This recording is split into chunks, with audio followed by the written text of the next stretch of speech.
मुख्यमंत्री भजन लाल शर्मा ने जयपुर में अपने निवास पर कोटा भरतपुर संभाग के बीजेपी सांसदों, विधायकों, लोकसभा और विधानसभा प्रत्याशियों के साथ में विकसित राजस्थान 2047 के विजन पर संवाद किया।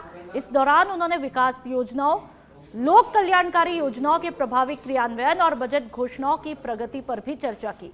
मुख्यमंत्री ने जनप्रतिनिधियों से प्रदेश को नए आयाम देने और जनता की आकांक्षाओं को पूरा करने के लिए प्रतिबद्धता के साथ में काम करने का आह्वान किया। इस संवाद में कोटा हो, झालावाड़, बारा, टोंक, सवाई माधोपुर, भरतपुर और करौली धौलपुर लोकसभा क्षेत्र के प्रतिनिधि मौजूद रहे। ये कार्यक्रम पंचायती राज और निकाय चुनाव की तैयारियों के साथ ही राज्य सरकार की विकास योजनाओं को गति देने के लिए आयोजित किया गया। सीएम ने विधायकों से उनके क्षेत्र में बजट घोषणाओं की प्रगति की जानकारी ली और अधिकारियों को समयबद्ध कार्यान्वयन के निर्देश भी दिए। देश के यशस्वी प्रधानमंत्री श्री नरेंद्र मोदी जी का विजन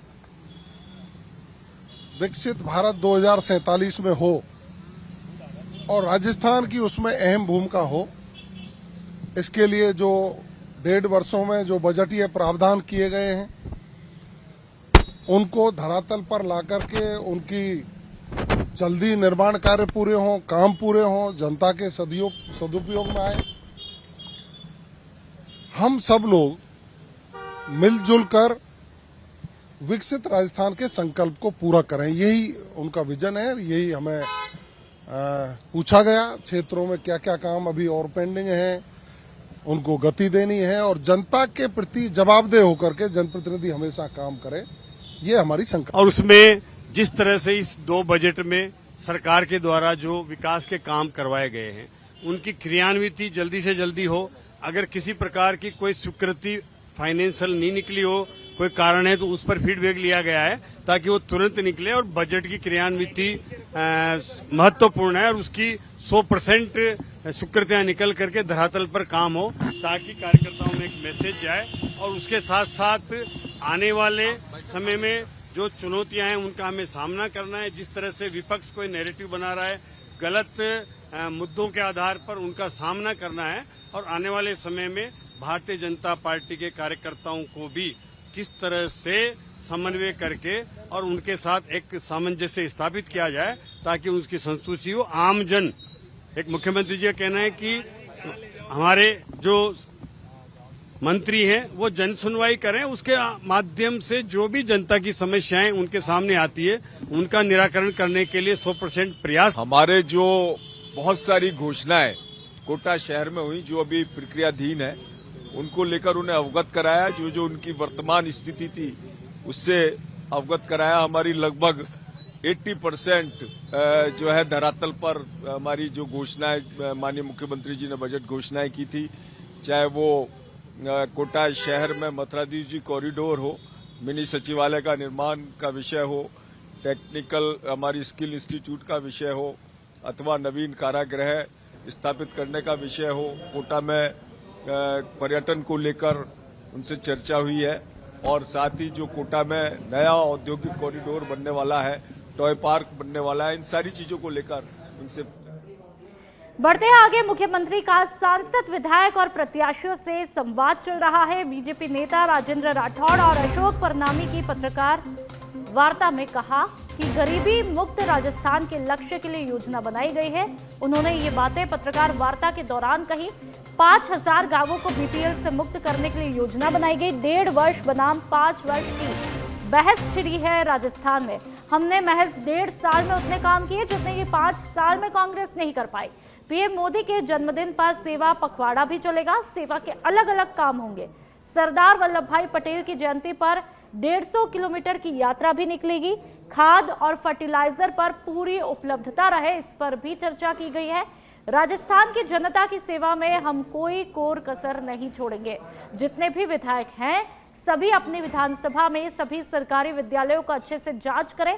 जहां विद्यालय में रिनोवेशन के कार्य होंगे या फिर नया बनाने की जरूरत होगी वहां पर बनाएंगे। जीर्ण शीर्ण स्थिति में जो विद्यालय हैं उनमें सुधार भी किया जाएगा।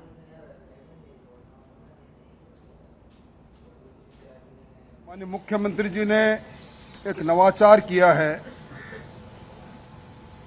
संवाद जनप्रतिनिधियों के बीच में और विचार के आधार पर जुड़े हुए संगठन के कार्यकर्ताओं के बीच में, और लक्ष्य रखा है आत्मनिर्भर भारत और विकसित भारत की तर्ज पर आत्मनिर्भर राजस्थान, विकसित राजस्थान बने, राजस्थान की अर्थव्यवस्था निरंतरता से आगे बढ़े, राजस्थान की जीडीपी आगे बढ़े, पर कैपिटा इनकम आगे बढ़े।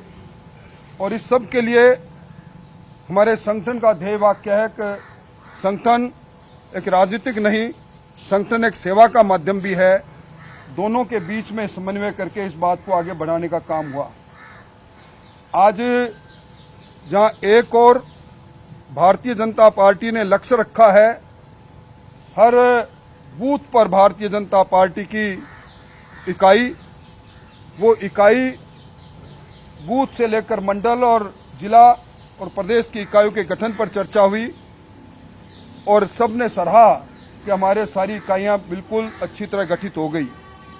आज की बैठक में राज्य सरकार के दोनों बजटों के क्रियान्वयन पर विस्तृत चर्चा करने के पश्चात सभी लोगों ने मुख्यमंत्री जी का अभिनंदन किया है कि बजट की जो घोषणाएं थी 80% घोषणाएं अमली जामा पहन चुकी है। आज मुख्यमंत्री जी ने विशेष इस बात का आह्वान किया कि जितने भी विधायक हैं, प्रत्येक विधायक अपनी विधानसभा में उसके जितने भी सरकारी विद्यालय हैं उनको अच्छी तरह जांच करके उस विद्यालय में क्या रिपेयरिंग के काम है, क्या रेनोवेशन के काम है, वो पूरी लिस्ट बना करके देंगे।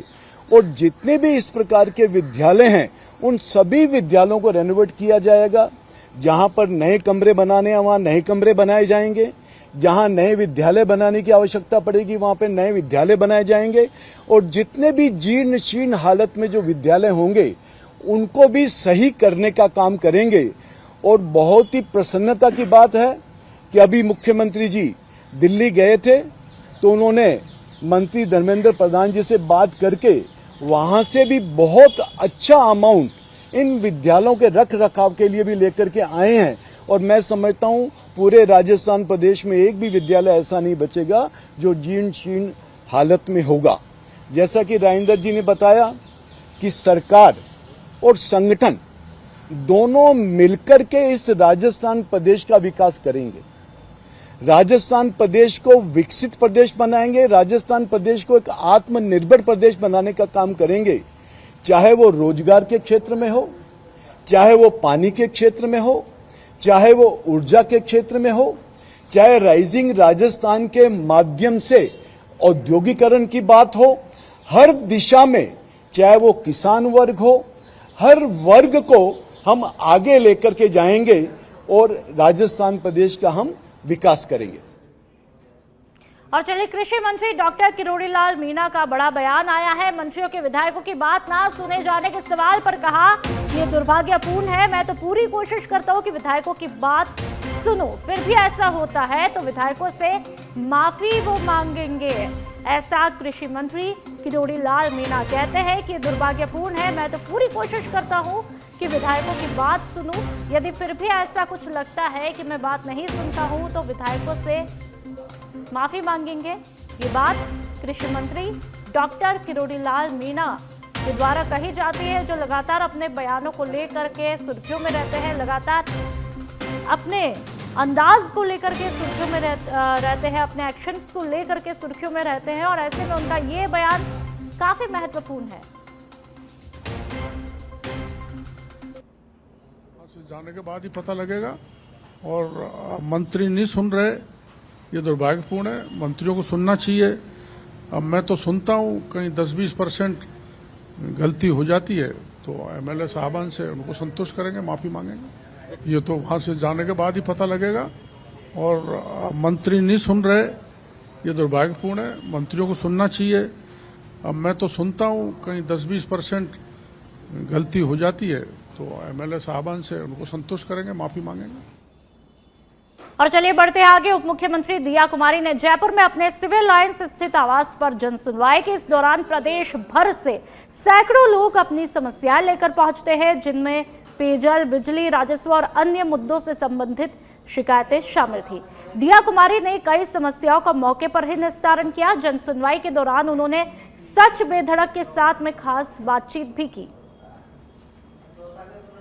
डिप्टी सीएम दिया कुमारी अपने आवास पर लोगों की समस्याएं सुन रही है और उनका तुरंत निस्तारण भी कहीं ना कहीं किया जा रहा है। मैम हमारे साथ मौजूद है। मैम, किस तरीके से लगातार जन सुनवाइयां चल रही हैं? बिल्कुल जन सुनवाई चल रही है और पूरे प्रदेश भर से आए हैं लोग, और जो भी समस्या है अधिकारी भी यहाँ पर हैं और कोशिश यही कर रहे हैं कि उसी समय इसका निस्तारण भी हो जाए।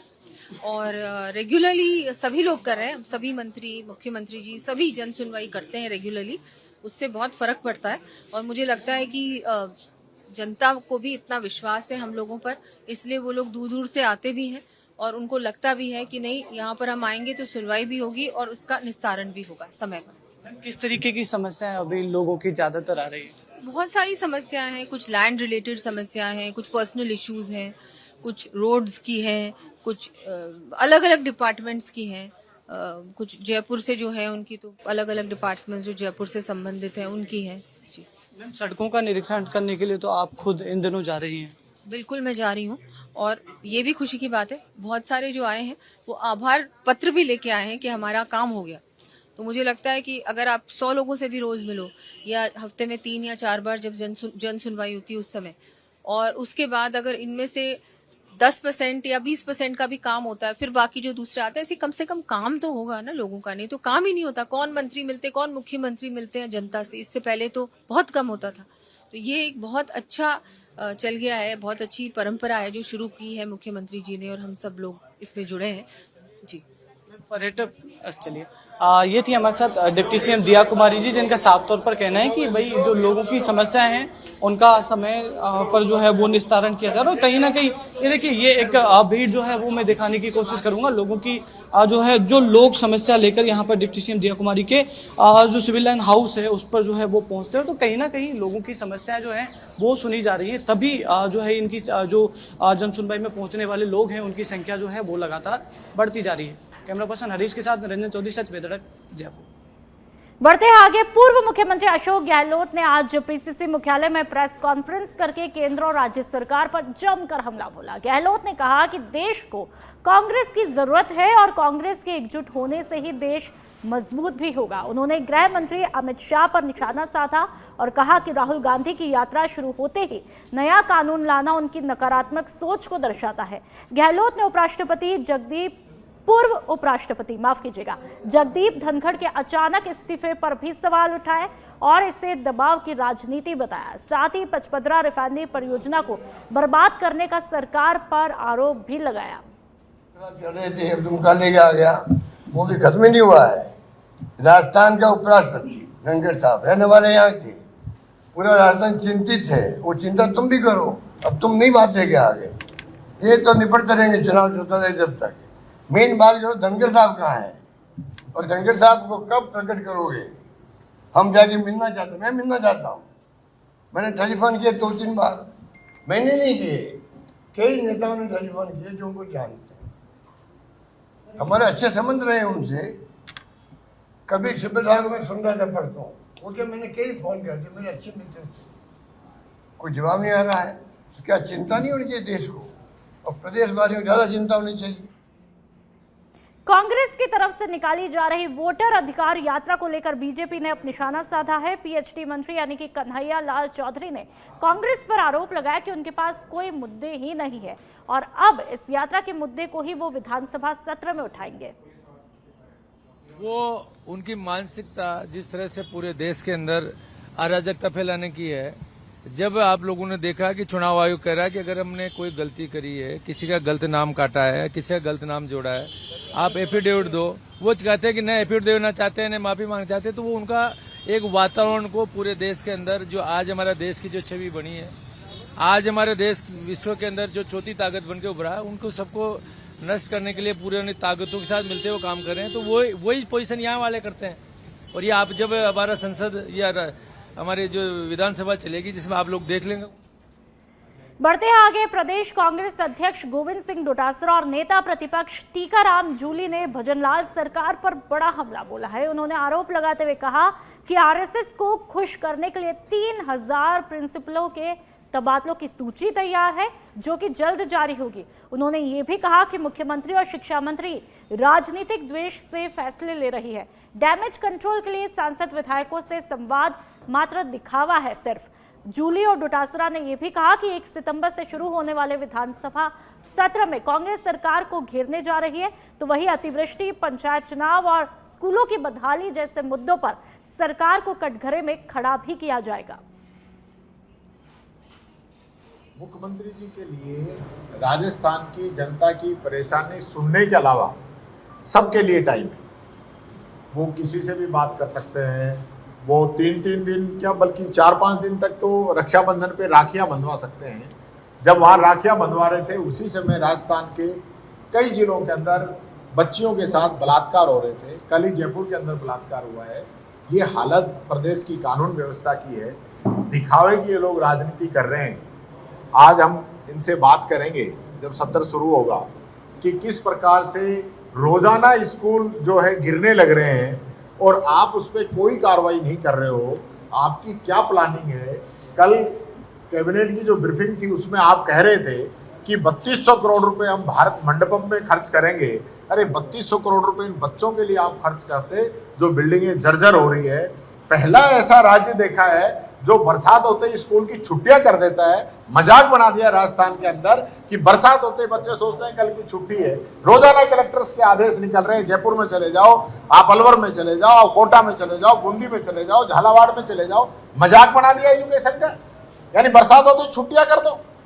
इतनी लापरवाही आपके अधिकारियों की, इतनी लापरवाही आपके कर्मचारियों की, और इतना आपके अंदर विश्वास नहीं कि आप स्कूलों के लिए बजट दे सके। हद हो गई भाई सरकार के आगे। तो ये जो सारे इश्यूज हैं, सारे मुद्दे हैं, बच्चों की जान गई है। मुख्यमंत्री के पास समय नहीं उन बच्चों के आंसू पोंछ सके, उसके परिवार के। हमारे पूर्व मुख्यमंत्री स्वर्गीय बरकतुल्लाह खान साहब की आज जयंती के अवसर पर हमने सबने उनके चित्र पे पुष्पांजलि अर्पित की है। बरकतुल्लाह खान साहब ने पूरे जीवन पर्यंत इस प्रदेश की सेवा की। हम सबके बीच में अपने अच्छे कार्यों से अमिट छाप छोड़ करके गए। निश्चित रूप से राजस्थान के विकास में उनका बहुत बड़ा योगदान है। ऐसे ऐसे महान नेता हुए हैं जिन्होंने अपने कार्यकाल में अनेकों ऐसे विकास के आयाम स्थापित किए और अच्छी योजनाएं से गरीब को, दलित को, पिछड़े को, नौजवान को, सबको सहारा देने का काम किया। लेकिन आज हमारे प्रदेश का दुर्भाग्य है कि जनता को भ्रमित करके, झूठे वादे करके, झूठे खोखले नारे लगा करके, बरगला करके, हिंदू मुस्लिम करके, देश के प्रधानमंत्री जी से, अमित शाह जी से सबसे झूठ बुलवा करके सत्ता हासिल कर ली।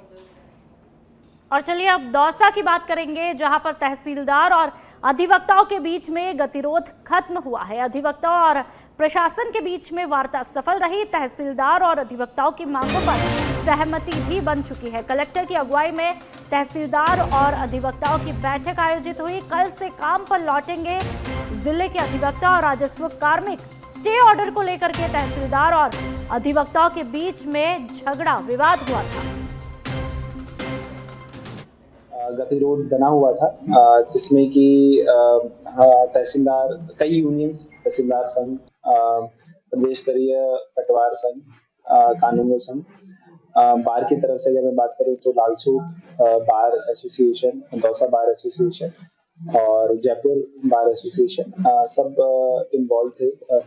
आज सभी पदाधिकारियों की दोनों ही एसोसिएशंस की तरफ से एक मीटिंग जो है जिला प्रशासन द्वारा आयोजित की गई, जिसमें बार एसोसिएशन में जयपुर बार एसोसिएशन से महेश शर्मा जी।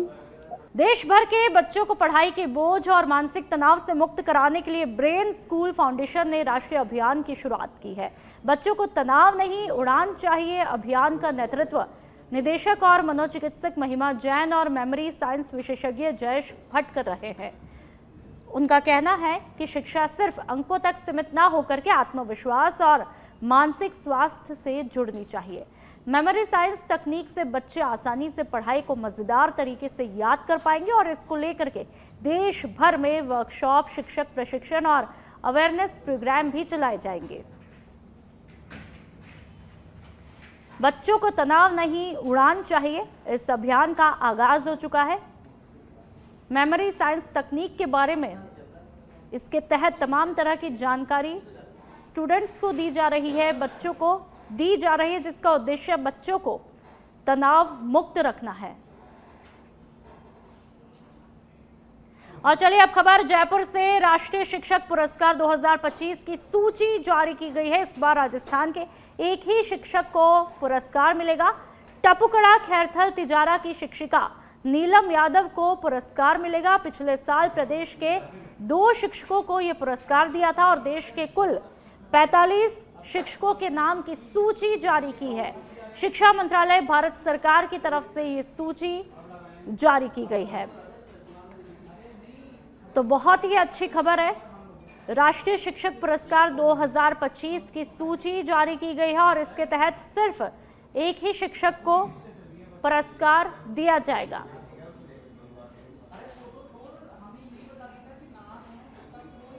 सवाई माधोपुर समेत कई इलाकों में बारिश के बाद पैदा हुए हालातों के बाद आपदा प्रबंधन मंत्री यानी कि डॉक्टर किरोड़ी लाल मीणा ने प्रभावित इलाकों का दौरा किया था और उसके बाद में बचाव कार्यों में तेजी लाने के निर्देश दिए। जयपुर में मीडिया से बातचीत के दौरान डॉक्टर किरोड़ी लाल मीणा ने बचाव कार्यों को लेकर के क्या कुछ कहा, आप भी सुनिए। अपने जयपुर का कुछ इलाका, निवाई, सवाई माधोपुर का, और पहले मैं 4 जिले हो ही आया था मुख्यमंत्री के साथ, और अब वहाँ दर्जनों गांव पानी से घिरे हुए हैं। 1-2 के संपर्क भी कट गया है और मध्य प्रदेश पूरी तरह से सवाई माधोपुर से कट गया है। और आज मेला भी है, गणेश चतुर्थी का मेला तो लग रहा है, पर एक गांव जिसमें मिट्टी का कटाव करीबन 1 किलोमीटर तक पहुंच गया, उसमें 2 दुकानें गिर गई, 4 मकान गिर गए, 2 मंदिर गिर गए। तो कल रात को पोकलैंड में एसपी साहब बैठे और 5 घंटे तक पोकलैंड चलाई और उस पानी को डाइवर्ट कर दिया, इसलिए गांव। और चलिए अब बात डूंगरपुर की, जहां पर जिले का सबसे बड़ा बांध सोम कमला अंबा छलक चुका है। सिंचाई विभाग ने बांध के 6 गेट खोले हैं। बांध के गेट संख्या 1, 6, 7, 8, 9 और 13 नंबर को खोला गया। तस्वीरें आप देख सकते हैं कि किस तरह से बांध के गेट खोल दिए गए हैं और कितनी सुंदर तस्वीरें आपकी टीवी स्क्रीन पर। उदयपुर क्षेत्र में अच्छी बारिश से पानी की लगातार आवक जारी है और गेट खोल करके पानी की निकासी की जा रही है। आसपुर एसडीएम सहित पुलिस के अधिकारी यहां पर मौजूद है। जयपुर के प्रसिद्ध मोती डूंगरी गणेश मंदिर में 27 अगस्त को गणपति का भव्य जन्मोत्सव मनाया जाएगा और इस दिन भगवान गणेश चांदी के सिंहासन पर विराजमान होंगे और सोने का मुकुट धारण करेंगे। श्रद्धालुओं की सुरक्षा और भीड़ प्रबंधन के लिए मंदिर परिसर में एआई कैमरों से निगरानी भी रखी जाएगी। जन्मोत्सव से पहले 25 अगस्त की शाम को कथक नृत्य का कार्यक्रम किया जाएगा, जबकि 26 अगस्त की बात करें तो मेहंदी पूजन और सिंजारे का आयोजन होगा। जन्मोत्सव के अगले दिन 28 अगस्त को भगवान गणपति नगर भ्रमण पर निकलेंगे। मंदिर प्रबंधन ने बड़ी संख्या में श्रद्धालुओं के आने की संभावना जताते हुए तैयारियां तेज कर दी है। पूरे देश भर में गणेश चतुर्थी का पर्व बड़े ही धूमधाम के साथ मनाया जाएगा। 27 अगस्त को गणेश चतुर्थी के दिन मोती डूंगरी गणेश जी के दरबार में भी खास तौर पर झांकी जो है वो यहाँ पर देखने को मिलेगी। भक्तों की लाइन जो है वो यहाँ पर लगी हुई है। पूरे 9 दिन का ये कार्यक्रम है जो कि लगातार यहाँ पर गणेश चतुर्थी के उपलक्ष्य में मोती डूंगरी गणेश जी के दरबार में जो है वो जारी है। देखिए, मैं एक तस्वीर आपको दिखाने की कोशिश करूं तो गणेश जी महाराज के पास में जो प्रदर्शनी के रूप में या फिर कहें तो सजे हुए जो रखा है वो सोने का मुकुट है, जिसको गणेश जी महाराज जो है वो यहाँ पर धारण करने वाले हैं। अभी प्रदर्शनी के रूप में या फिर कहें तो भक्तों को दिखाने के लिए यहाँ पर जो है पूरी तरीके से सजा हुआ मुकुट जो है वो यहाँ पर लगाया गया है। खास तौर पर तैयारियां जो है पूरे मंदिर परिसर की जो है वो यहाँ पर की गई हैं। मंदिर के बाहर जैसे भक्त पहुंचेगा उसको विशेष तरीके की लाइटिंग जो है वो देखने को मिलेगी। महाकुंभ की तर्ज पर यहाँ पर भक्तों की काउंटिंग के लिए AI कैमरे जो हैं वो यहाँ पर लगाए गए हैं, जिससे कि कोई अपराधी भी जो है वो यहाँ पर मंदिर परिसर तक नहीं पहुंचेगा। तमाम व्यवस्थाएं जो है वो यहाँ पर की गई हैं। पूरी तरीके से ट्रैफिक जो है उसको यहाँ पर रोक दिया जाएगा, क्योंकि जब गणेश चतुर्थी का पर्व होगा 27 अगस्त को तब जो है पूरी तरीके से यहाँ पर यहाँ पर श्रद्धालु हैं, जो भक्त हैं, वो बड़ी संख्या में यहाँ पर दर्शन करने के लिए पहुंचेंगे। तो अभी की अगर स्थिति की हम बात करें तो यहाँ पर तमाम जो तैयारियां हैं वो लगभग पूरी हो चुकी और कुछ तैयारियां जो हैं वो लगातार यहाँ पर जारी हैं। कैमरा पर्सन विजय शंकर के साथ निरंजन चौधरी, सच पे धड़क, जयपुर। बढ़ते हैं आगे। उदयपुर का नारायण सेवा संस्थान एक बार फिर रचने जा रहा है इंसानियत का अनोखा महायज्ञ। दरअसल गरीबी और दिव्यांगता के कारण जिन युवाओं का विवाह अधूरा रह जाता है, उनके सपनों को पूरा करने के लिए 30 और 31 अगस्त को 44वां निःशुल्क सामूहिक विवाह समारोह का आयोजन किया जाएगा और इस मौके पर 51 जोड़े 7 फेरे लेकर के जीवन की नई शुरुआत करेंगे। समारोह में संस्थान उन नवविवाहितों को गृहस्थी बसाने का पूरा सामान भी भेंट करेगा। अब तक 43 आयोजनों में 2459 जोड़े नए जीवन की शुरुआत कर चुके हैं और इस बार भी समारोह का सीधा प्रसारण किया जाएगा ताकि पूरा देश इन 51 जोड़ों के नवजीवन का साक्षी बने। आप भलीभांति परिचित हैं, ये पिछले 40 वर्षों से दिव्यांगों, निर्धनों, जरूरतमंदों की सेवा में समर्पित है। इसके साथ ही शिक्षा और चिकित्सा के क्षेत्र में भी ये महत्वपूर्ण काम कर रहा है। जैसा कि आपको विदित है कि ये संस्थान वर्ष में 2 बार दिव्यांगों और निर्धनों जो आर्थिक स्थिति से कमज़ोर है उनके लिए सामूहिक विवाह का आयोजन करता है। ये 44वां विवाह इस बार 30 और 31 अगस्त को उदयपुर में संस्थान के सेवा महातीर्थ में संपन्न होने जा रहा है। इसमें 51 जोड़े शामिल होंगे, जिसमें 25 दिव्यांग हैं और 26 सकलांग हैं, निर्धन हैं। इन जोड़ों का विभिन्न राज्यों से और राजस्थान के विभिन्न अंचलों से 28 अगस्त को आना शुरू हो जाएगा। इनका 3, 4, 5 दिन का उदयपुर में प्रवास होगा। उनके साथ उनके परिजन भी आएंगे और देश भर से करीब 1500 अतिथि और कन्यादानी महानुभावों को भी